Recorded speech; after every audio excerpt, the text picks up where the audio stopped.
Welcome to the Real News Network. I'm Jessica Devereaux in Washington. President Obama met with NATO leaders in Warsaw last weekend to what seemed like a restatement of vows to protect Europe. Let's take a listen to what the president had to say. In this challenging moment, I want to take this opportunity to state clearly what will never change, and that is the unwavering commitment of the United States to the security and defense of Europe, to our transatlantic relationship, to our commitment to our common defense. Throughout my time in office, one of my top foreign policy priorities has been to strengthen our alliances, especially with NATO. And as I reflect on the past 8 years, both the progress and the challenges, I can say with confidence that we've delivered on that promise. The United States has increased our presence here in Europe. NATO is as strong, as nimble, and as ready as ever.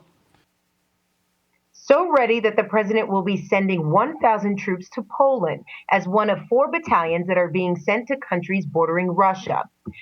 But what is really at the heart of this matter? Are these just tactics by the U.S. leading to an escalation of tensions between the U.S. and Russia? And what role should NATO be playing in maintaining a balanced Europe? Now joining us to help us answer these questions is our guest, Michael Hudson. Michael is a distinguished research professor of economics at the University of Missouri, Kansas City. He's also the author of many books, including his latest, Killing the Host: How Financial Parasites and Debt Destroyed the Global Economy. Thank you so much for joining us, Michael. It's good to be here. So, Michael, we just heard President Obama pledging his allegiance to protecting Europe. Does Europe really need protecting, though? Well, as soon as Obama made those words, there was a fury of European statements saying that Obama and the NATO was making Europe less secure. The French Prime Minister, François Hollande, said that we don't need NATO. NATO has no role to play in Russian relations. That leaders of the 2 major German parties, both the Social Democrats and the Christian Democrats, said that NATO was warmongering. Gorbachev came out and said the world has never been closer to nuclear war than it is at present.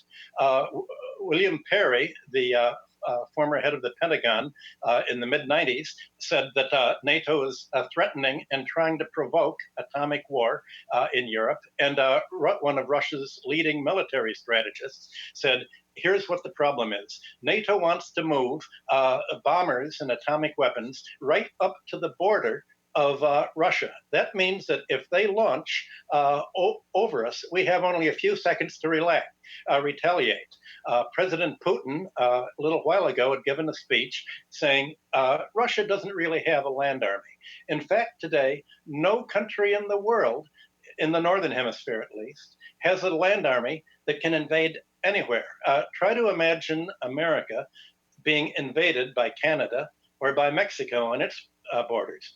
You can't imagine it. Impossible. No democracy can afford a land army anymore because the costs are so high that the cost of mounting a land war will just impoverish the economy.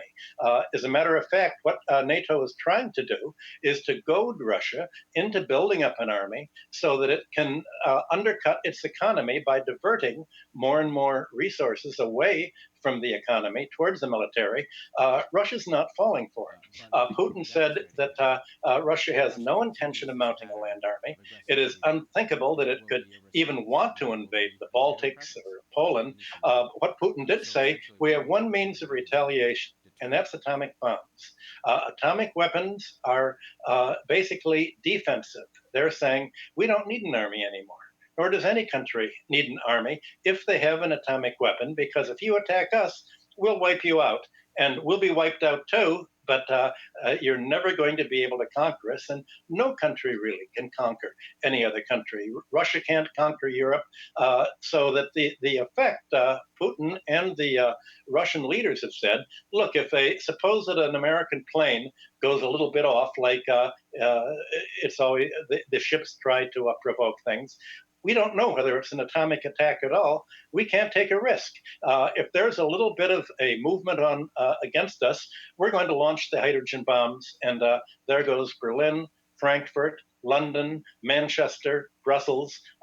He said, and that's why you're having all of these warnings, and Europe is absolutely terrified that Obama is going to destabilize, and even more terrified of Hillary getting in, who's indicated she's going to appoint a super hawk, the Cheney protege, Flournoy, as Secretary of Defense, and appoint Victoria Nuland, as Secretary of State, and all throughout Europe. I've been in Russia and Germany twice in the last 2 months, and they're really worried that somehow America is telling Europe, "Let's you and Russia fight," and Okay. basically, it's it's a crisis.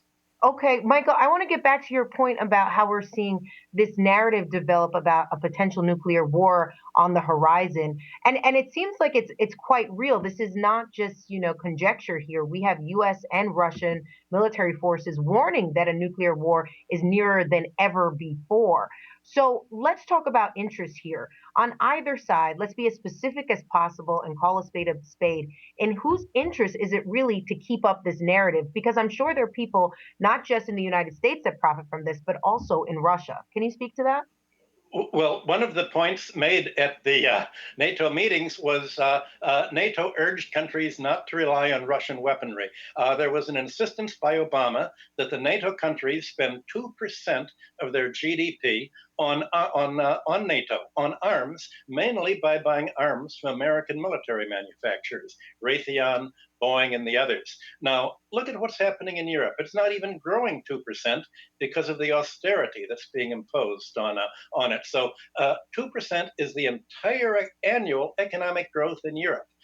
This large an amount has to be spent on American arms. So it turns out that this saber rattling to Russia merely is a means of obliging the European countries to pay the United States arms manufacturers for goods and to basically hold Europe up for ransom, saying if you don't be a part of this, we're not going to defend you. And Europe is saying, well, we really don't need defense. We'd rather have an economic relationship with Russia, especially the Germans say, we don't want the sanctions. The Italians say, we don't want the sanctions. We want to make money off Russia. And America says, we don't want you to make money off Russia. Buy from us, not from Russia. Buy your agricultural goods and your other goods from us and from countries in the dollar orbit, not from the Russian orbit. And that essentially was what Obama meant by the reset. It meant a new Cold War, but the essence of the Cold War is to fight in the new way, which is a financial war, with military only being a kind of catalyst for the financial warfare between the United States on the one hand, and it's now the first effect of the reset was to drive Russia into an alliance with China. And now the NATO may be overplaying its right-wing hand so much that it's driving Germany and Italy and France out of NATO. That the effect is Michael, that what it's doing is counter-effective. Michael, what about on the Russian side? Are there interests that are encouraging this reset? They have. They had hoped that the reset would mean a winding down of military. Russia would like to use, every country would like to use more of its resources for the domestic economy, not for the military overhead. And in a way, by America is trying to force Russia to spend more on overhead as part of its economic warfare with Russia. This was Brzezinski's plan with Afghanistan, way under the Carter administration. If you could force Russia to pay more for its military to defend Afghanistan, then its economy would buckle and you'll have discontent there. And then the Americans can come in and promote nationalist and other localist breakups and try to break up Russia, just as America is trying to push a breakup of China as a long-term strategy. And there's no way that this cannot backfire on the United States. Okay, let's talk about what everyday people could do to move away from accepting this narrative, or move away from this potential reset that President Obama is proposing. What policy decisions could be made to de-escalate this tension? to essentially to dissolve NATO, which is what France has been pushing for many years. There's no need for NATO now that there's no threat of any military invasion anymore. Remember, after World War II, NATO was put up when there was a thought that, well, the first idea is European countries should never go to war with each other again.